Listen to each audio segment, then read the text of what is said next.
राधे राधे। इस संसार में अपना कोई नहीं है, हम भी किसी के अपने नहीं हैं। जब नाव उस पार पहुंचेगी तो उस पार मिलने वाले सभी बिछुड़ जाएंगे। ये नाव रूपी संसार है, इस संसार में अपना कोई नहीं, ये काफी जांच परख कर देख लिया। अपना अपना करना व्यर्थ है। सभी लोग मोह माया और भ्रम के जाल में फंसे हैं। मोह फंद सब फांदिया, होए न सके निवार। साधु जन पारखी, बिरला तत्व विचार।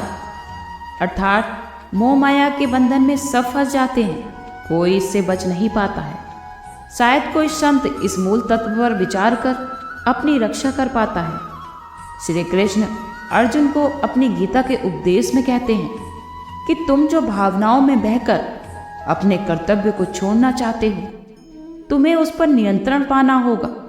तुम्हें इन सब मोह माया रिश्तेदारी के मोह को त्यागना होगा। लेकिन अर्जुन फिर भी इन भावनाओं से मुक्त नहीं हो पाता। श्री कृष्ण अर्जुन को मोह माया को त्यागने के लिए कहते हैं और सन्यासी बने बिना सन्यासी के कर्मों पर चलें और इन भावनाओं को त्याग दें। एक महर्षि की कथा बताती हूँ। एक महात्मा संसार में बैरागी बन संसार की संपूर्ण माया ममता का बंधन काट संन्यास धारण कर वन में तपस्या के लिए गए। संसार को भूलकर निरंतर आत्मा में लीन हो गए। साधना करते करते कई मास बीत गए। मन पर संयम तथा अंतर्वृत्ति पर शासन करने लगे। एक दिन क्या देखते हैं कि उनके आश्रम में 200 गज दूर पर बकरियों का एक झुंड हरी घास चल रहा है। इतने में एक शेर ने उन पर आक्रमण कर दिया और एक बकरी को ले गया। बाकी सभी बकरियां इधर उधर भाग गईं। केवल मिमियाता हुआ एक बच्चा वहां छूट गया, क्योंकि उसकी मां सिंह के द्वारा ले जाई जा चुकी थी। महात्मा को उस पर दया आ गई। वो वहां गए और उस छोटे से बच्चे को उठा लाए, उसे पालने लगे और उस बच्चे के लिए हरी घास तथा जल का प्रबंध करने लगे। 1 महीने में ही बच्चे में स्वास्थ्य आ गया। साधु का ममता मोह बढ़ गया। बच्चे को छाया देने के लिए महात्मा ने एक वन कुटी की रचना की। उसके खाने के लिए घास चारे का प्रबंध किया। वर्ष भर में ही बकरी बढ़कर झंझने लगी। फिर एक ऐसा समय आया जब उसके छोटे छोटे 2 बच्चे पैदा हुए। वो 1 से 3 हो गए। महात्मा की चिंता और बढ़ने लगी। अब तो साधु महाराज को उनके लिए अधिक चारे और स्थान का प्रबंध करना था। ऐसे ही धीरे धीरे महात्मा के पास एक बकरियों का बड़ा झुंड हो गया, जिस संसार और मोह माया को छोड़कर वन में तपस्या के लिए चले थे। मोहवश होकर फिर उसी में वापस आ गए। उनकी आत्मा बकरी के प्रत्येक बच्चे में रहने लगी।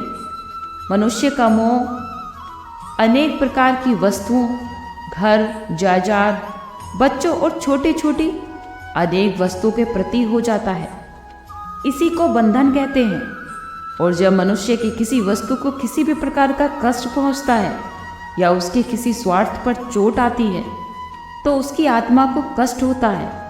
मनुष्य के मन की शांति भंग हो जाती है और मनुष्य अंदर ही अंदर मानसिक पीड़ा का अनुभव करता है।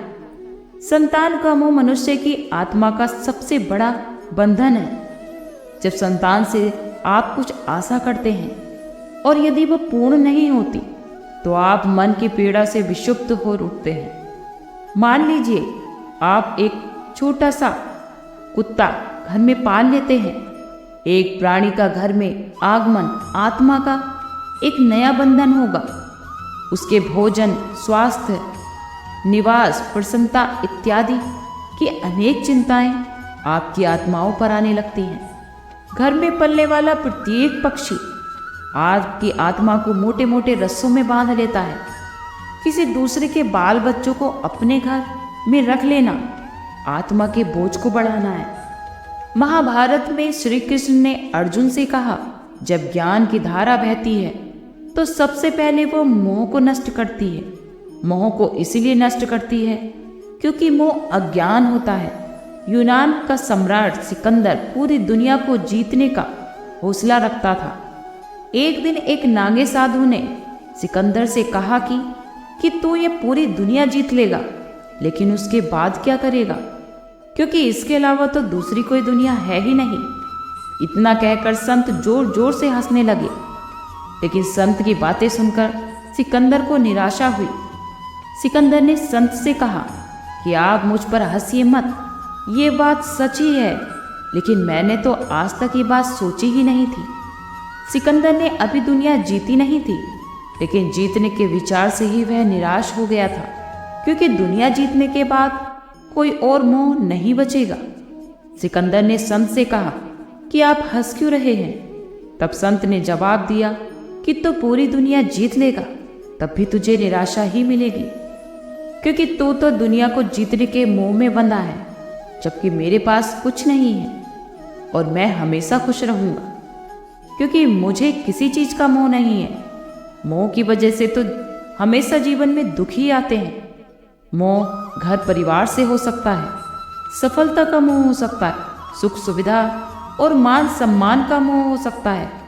जहाँ मोह रहेगा वहाँ दुख तो आएगा ही। मोह जब सफल होता है तो दुख मिलता है, और जब असफल होता है तब भी दुख ही मिलता है। श्री कृष्ण कहते हैं कि जब कोई मोह त्याग देता है तो उसे मेरी कृपा मिल जाती। मोह रहित व्यक्ति परम आनंद की प्राप्ति करता है। इसीलिए मोह का त्याग कर देना चाहिए और जो हमारे पास है उसी में संतुष्ट रहना चाहिए। ज्यादा पाने का मोह रहेगा तो दुख बढ़ना तय है। अगर बातचीत से ही मसला हल हो जाता तो कभी भी महाभारत का युद्ध नहीं होता। ऐसे समय जब बातचीत के सारे विकल्प आजमा लिए थे और जब बातचीत असफल हो गई, तब युद्ध शुरू हुआ। कुरुक्षेत्र में युद्ध के प्रथम ही दिन जब कुंती पुत्र अर्जुन ने सामने खड़ी सेना में अपने बंधु बांधवों को देखा तो अत्यंत करुणा से युक्त होकर वह शोक वचन कहने लगा। अर्जुन बोले, हे कृष्ण, इस युद्ध क्षेत्र में डटे हुए युद्ध के अभिलाषी इस स्वजन समुदाय को देखकर मेरे तो अंग ही शिथिल हुए जा रहे हैं और मैं लक्षणों को ही विपरीत देख रहा हूं तथा युद्ध में स्वजन समुदाय को मारकर कल्याण भी नहीं देख सकता। हे कृष्ण, ना तो मैं विजय चाहता हूं और ना ही मैं राज्य तथा सुखों को हासिल करना चाहता हूं। हे गोविंद, हमें ऐसे राज्य से क्या प्रयोजन है तथा ऐसे भोगों से या जीवन से भी क्या लाभ है। हे मधुसूदन, मुझे मारने पर भी अथवा तीनों लोगों के राज्य के लिए भी मैं सबको मारना नहीं चाहता। फिर पृथ्वी के लिए तो कहना ही क्या।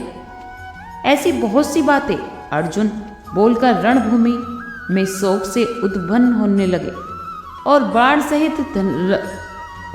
सहित धनुष को त्याग कर रथ पर बैठ गए। सोचिए, सामने युद्ध खड़ा है और सभी बंधु बांधव आपको मारने के लिए तैयार ही बैठे हैं और वो शोक नहीं कर रहे हैं, लेकिन अर्जुन शोक कर रहा है क्योंकि अर्जुन को मोह माया है। और यदि अर्जुन ऐसे समय युद्ध ही नहीं करता है तो फिर क्या होगा। तब श्री कृष्ण यही सब अर्जुन को समझाते हैं। श्री कृष्ण भगवान बोले, हे अर्जुन, तुझे इस असमय में ये मोह किस हेतु से प्राप्त हो रहा है, क्योंकि ना तो ये श्रेष्ठ पुरुषों द्वारा आचरित है और ना ही स्वर्ग को देने वाला है और न कीर्ति को करने वाला ही है। इसलिए हे अर्जुन, नपुंसकता को मत प्राप्त हो, तुझ में ये उचित नहीं जान पड़ती। हे अर्जुन, हृदय की तुच्छ दुर्बलता को त्याग कर युद्ध के लिए खड़े हो जाओ। ऐसा कहने पर भी अर्जुन युद्ध के लिए तैयार नहीं होते। अर्जुन ने धनुष और बाण एक तरफ रख दिए। तब कृष्ण बोले, अपने धर्म को देखकर भी तू भय करने योग्य नहीं है, अर्थात तुझे भय नहीं करना चाहिए, क्योंकि एक क्षत्रिय के लिए एक धर्म युद्ध से बढ़कर दूसरा कोई कल्याणकारी कर्तव्य नहीं है। हे पार्थ, अपने आप प्राप्त हुए और खुले हुए स्वर्ग के द्वार रूप इस प्रकार के युद्ध को भाग्यवान क्षत्रिय लोग ही पाते हैं। किंतु यदि तू इस धर्म युद्ध को नहीं करेगा तो स्वधर्म और कीर्ति को खो देगा और पाप को प्राप्त हो जाएगा, तथा सभी लोग तेरी बहुत काल तक रहने वाली अपकीर्ति का भी वर्णन करेंगे। और माननीय पुरुष के लिए ये कीर्ति मरण से भी बढ़कर है। और जिन लोगों की दृष्टि में तू बहुत ज्यादा सम्मानित था, तो वही महारथी लोग तुझे भय के कारण युद्ध से हटा हुआ मानेंगे। तेरे वैरी लोग तेरे सामर्थ्य की निंदा करेंगे, तुझे बहुत से ना कहने वाले अयोग्य वचन भी कहेंगे। और इससे अधिक दुख और क्या होगा? या तो युद्ध में मारा जाकर स्वर्ग को प्राप्त हो जा, या फिर संग्राम में जीतकर संसार में जीतकर राज्य भोगेगा। इस कारण हे अर्जुन, तू युद्ध के लिए निश्चय करके खड़ा हो जा। जय पराजय, लाभ हानि और सुख दुख को सामान समझकर उसके बाद युद्ध के लिए तैयार हो जा। इस प्रकार युद्ध करने से तू पाप को नहीं प्राप्त होगा। तेरा अधिकार तो कर्म करने में ही है, उसके फलों पर नहीं।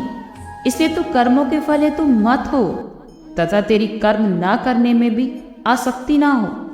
अर्थात श्री कृष्ण ये कह रहे हैं कि युद्ध के मैदान में जाने के बाद यदि तू युद्ध नहीं करता है तो इतिहास में सदियों तक तेरी अपकीर्ति होगी, और अपकीर्ति तो मरण से भी बढ़कर है। अतः तू जय पराजय और परिणाम आदि की चिंता मत कर, केवल युद्ध कर। यही एक क्षत्रिय का धर्म है। ये कहते हैं जो योद्धा युद्ध और उनके परिणाम की चिंता करते हैं, तो ऐसे राजा अपने जीवन और राज्य को खत्म कर देते हैं। परिणाम की चिंता करने वाला कभी भी साहस पूर्ण ना तो निर्णय ले पाता है और ना ही युद्ध कर पाता है। जीवन के किसी मोड़ पर हमारे निर्णय ही हमारा भविष्य तय करते हैं। एक बार जीवन में निर्णय लेने के बाद फिर उसे बदलने का अर्थ ये है कि आपने अच्छे से सोचकर निर्णय नहीं लिया, या फिर आप में निर्णय लेने की क्षमता ही नहीं है। लेकिन जब निर्णय ले ही लिया है कि अब युद्ध करना है, तो फिर पीछे मुड़कर मत देखिए। श्री कृष्ण कहते हैं कि इस जन्म से पहले और इस जन्म के बाद रिश्तों का कोई महत्व नहीं रहता है। इसीलिए तो कहता हूं कि जब शरीर नाशवान है तो ये रिश्ते भी नाशवान हैं। इसलिए हमेशा कर्म पर ध्यान दे, बाकी बातों पर नहीं। आज के लिए इतना ही। कल फिर मिलते हैं एक नई वीडियो के साथ। खुश रहिए, स्वस्थ रहिए।